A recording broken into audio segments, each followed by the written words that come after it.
आप देख रहे हैं धम्म प्रभा यूट्यूब चैनल। जब उनको पढ़ाने के लिए भेजा गया और 1 साल के बाद जब रिपोर्ट मांगी तो मुसलमानों ने तो अपनी रिपोर्ट दे दी, हमने यहाँ यहाँ करके बच्चों को शिक्षा दी है। लेकिन एक भी ब्राह्मण का मुखपुत्र जो था SC ST OBC को पढ़ाने के लिए बाहर नहीं गया। मुफ्त तनख्वाह लेते रहे, पूरे साल मुफ्त की तनख्वाह लेते रहे और किसी पढ़ाने के लिए भेजा उनको नहीं गए पढ़ाने के लिए। इतना जातवाद, इतना घोर अन्याय आपके साथ होता था। तो उस दलदल से निकालने का जो काम सतपाल साहू जी महाराज ने किया है, उन्हीं की जयंती को मनाने के लिए हम सब लोग यहाँ पे एकत्रित हुए। अब आते संत कबीरदास जी। कबीरदास जी का जन्म एक विधवा ब्राह्मणी से हुआ था। लोग लज्जा से बचने के लिए वो लहर तालाब नामक तालाब काशी में, बनारस में है, वहीं पर उनको छोड़ाई थी। सुबह एक नीलू और नीमा नामक जुलाहा दंपति बाहर से उधर से निकल रहे थे। छोटे बच्चे के रोने की आवाज सुनी। अरे इस समय कौन रो रहा छोटा बालक? देखा बालक झरियों पे बना हुआ है। नीलू नीमा ने कहा, वाह रे खुदा, तेरी नियामत मुझे मिल गई है। उनका कोई बच्चा नहीं था, संतान कोई हुई नहीं थी। वाह रे खुदा, तूने मुझे नियामत बख्शी है। कबीरदास को उठा लिया, उठाकर अपने बच्चे की तरह पालन पोषण किया। और जब बालक बड़ा हुआ तो उनका नाम रखा कबीर। कबीर पर दोनों का प्रभाव पड़ा। हिंदू के घर में तो जन्म हुआ और मुसलमान घर में पालन पोषण हुआ। इनकी पत्नी का नाम लोई था। एक पुत्र था, उसका नाम था कमाल, और पुत्री का नाम था कमाली। कमाल और कमाली पुत्र और पुत्री थे। पढ़े लिखे नहीं थे बिल्कुल भी।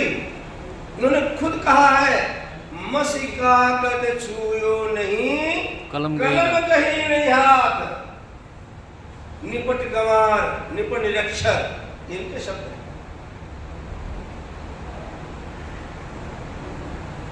तो वो कबीर थे, जो कुछ बोलते थे, जो कुछ कहते थे, इनके साथी लोग याद कर लेते थे, लिखते थे। और एक पुस्तक बनी, इसका नाम है बीजक। धर्मदास जी ने उनको सब इकट्ठा किया, छपवाया, और बहुत बड़े दार्शनिक, बहुत बड़े विद्वान, समाज को उन्होंने झकझोर दिया। हिंदुओं को भी मुसलमानों को बहुत भेद था। बात पर हिंदू मुसलमान आपस में लड़ाई होती रहती थी। मैं ऊंचा हूं, तुम नीचे हो, तुम नीचे हो, मैं ऊंचा हूं, यही चलता रहता था पूरे साल। उन्होंने दोनों को फटकारा। अरे इन दो राहन पाई, हिंदू अपनी करें बड़ाई, गागर छुअन न देही, वैश्या के पावन तर सोई। ये देखो हिंदू भाई, मुसलमान के पिरौलिया मुर्गा मुर्गी खाई, खाला केरी बेटी ब्याह धर्म करे सगाई। दोनों, हिंदुओं को भी, मुसलमान।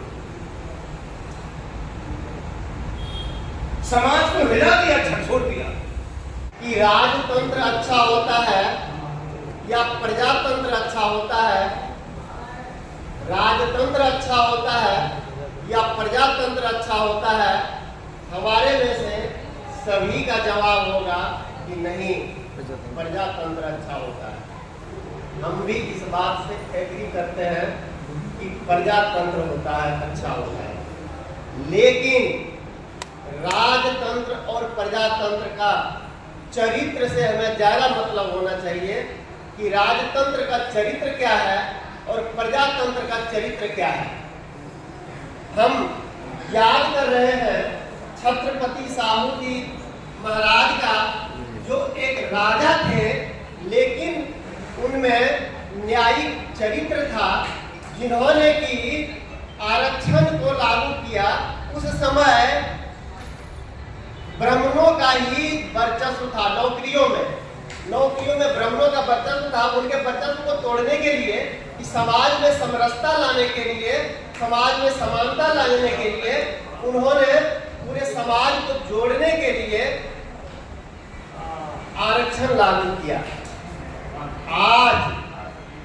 आज जबकि प्रजातंत्र है, अभी भी वह समानता नहीं आई है, अभी भी वह बंधुत्व नहीं आई है, अभी भी वह भाईचारा नहीं आई है, लेकिन फिर भी हमारे जो प्रजातंत्र के राजा हैं वो हमारे अधिकार का हमेशा कटौती करना चाहते हैं कि किसी तरह से येन केन प्रकारेण एक ही वर्ग के लोग सत्ता पर बैठे रहे। इसीलिए मैं कहा कि कौन सा तंत्र अच्छा होता है, राजतंत्र या प्रजातंत्र।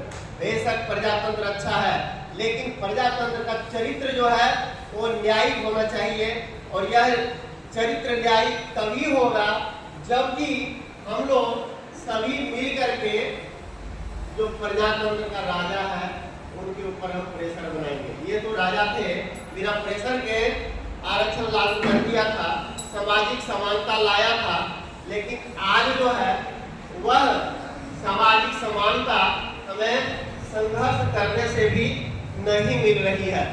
यह चीज आज हमें आत्ममंथन करने की जरूरत है, यह हमें सोचने की जरूरत है।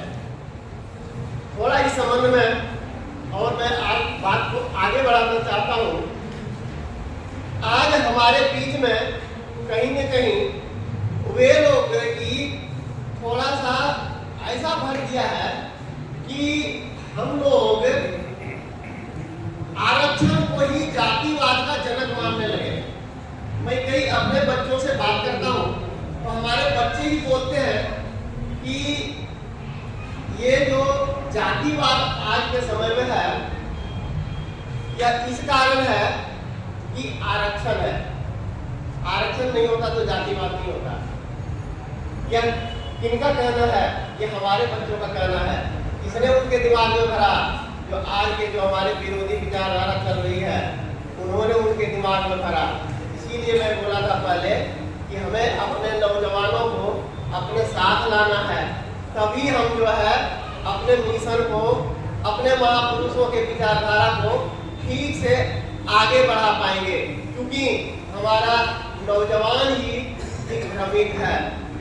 इसलिए आगे मैंने बच्चों से मैं बात करता हूँ तो कहता हूँ कि आगे ये बताइए कि पहले जातिवाद आया या पहले रिजर्वेशन आया? जातिवाद एक चरित्र है, उस चरित्र को जब तक हम समाप्त नहीं करेंगे तब तक समानता नहीं आ सकती है।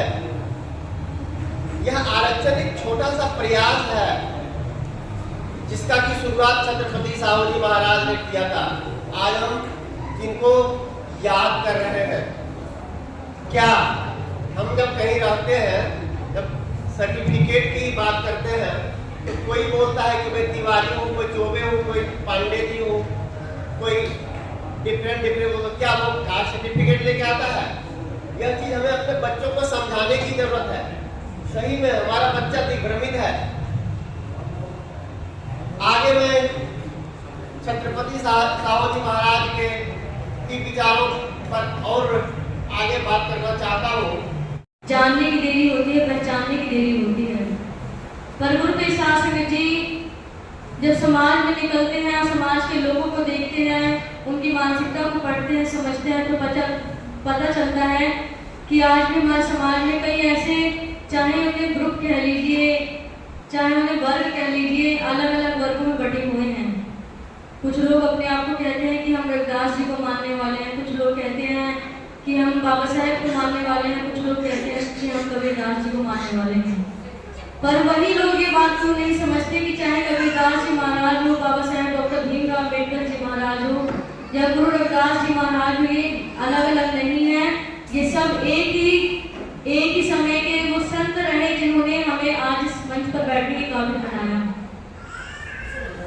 किसी की भी विचारधारा को उठाकर के पढ़ लीजिए गुरु के शासन है, उसमें कोई अलग बात नहीं है। सबने मानवता को जोड़ने की बात करी है, मानवता के प्रेम को उजागर किया है। पर अफसोस की बात यह है कि आज बेशक हम सभी दिखाने के लिए सही, चाहे कुछ घंटों के लिए आज इस प्रांगण में एकत्रित हुए हैं सतगुरु साहिब कबीरदास जी महाराज जी की जयंती मनाने के लिए, पर गुरु के शास्त्र में जी जब तक हमारे मन से वो विचार नहीं निकलेगा कि ये अलग अलग है, तो चाहे आप पूरा जीवन भी इसके अंदर बिता दीजिए, पूरा जीवन इनके चरणों में बिता दीजिए, तब भी कोई फर्क नहीं पड़ने वाला। क्योंकि ये बात बिल्कुल सच है कि अगर मानसिकता नहीं बदली तो समाज कभी नहीं बदल सकता। जब तक हमारी मानसिकता चेंज नहीं हो सकती, जब तक हम उसे बदल नहीं सकते, तो हम दूसरे लोगों को क्या ही सिखाएंगे और क्या ही उनसे कुछ सीख पाएंगे। अगर यही बात बाबा साहब के मन में होती कि कबीरदास जी अलग है, अगर यही बात गुरुदास महाराज जी के मन में होती कि बाबा साहब अलग है, तो शायद आज हम यहाँ ना बैठे होते हैं। फर्क बस मानसिकता का है, सोच का है। क्योंकि गुरु प्रसाद सिंह जी कहते हैं कि चाहे समाज जितना मर्जी आगे बढ़ जाए, जितना मर्जी तरक्की कर ले, पर समाज में कोई ना कोई ऐसे व्यक्ति जरूर मौजूद होते हैं जो हमेशा लोगों को तोड़ने की कोशिश करते हैं। पर कहते हैं कि अगर जोड़ने वाले लोग ज्यादा हो तो तोड़ने वालों की शक्ति का कोई असर नहीं पड़ता हो। इसलिए उनकी विचारधारा को जितना आगे ले जाया जाए उतना अच्छा है, पर सबसे पहले अपनी मानसिकता पर कार्य करना चाहिए।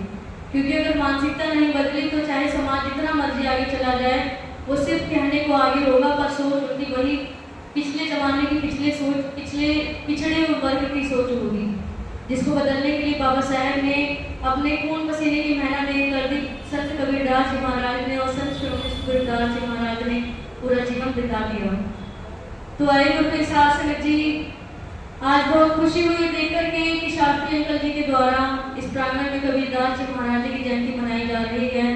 पहली बार से ही कम से कम चलो शुरुआत तो हुई, कुछ लोग जुड़ेंगे।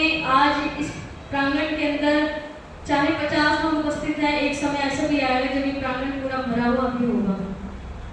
तो आए गुरु प्रसाद सिंह जी, कार्यक्रम किसी कड़ी को आगे बढ़ाते हुए कितने सुंदर शब्दों में दर्शाया गया है। रविदास महाराज पधारो, सत्संग की तैयारी है।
सब्बे सता सुखी होन्तु सब्बे होन्तु चकेनिवो सब्बे भद्राणि पश्यन्तु मा किंच दुःखमागम सब्बे सता सुखी होन्तु सब्बे होन्तु चकेनिवो सब्बे भद्राणि पश्यन्तु मा किंच दुःखमागम सब्बे सत्ता सुखी होन्तु सब्बे होन्तु चखेनिवो सब्बे भद्राणि पश्यन्तु मा कंच दुःखमागम साधु साधु साधु।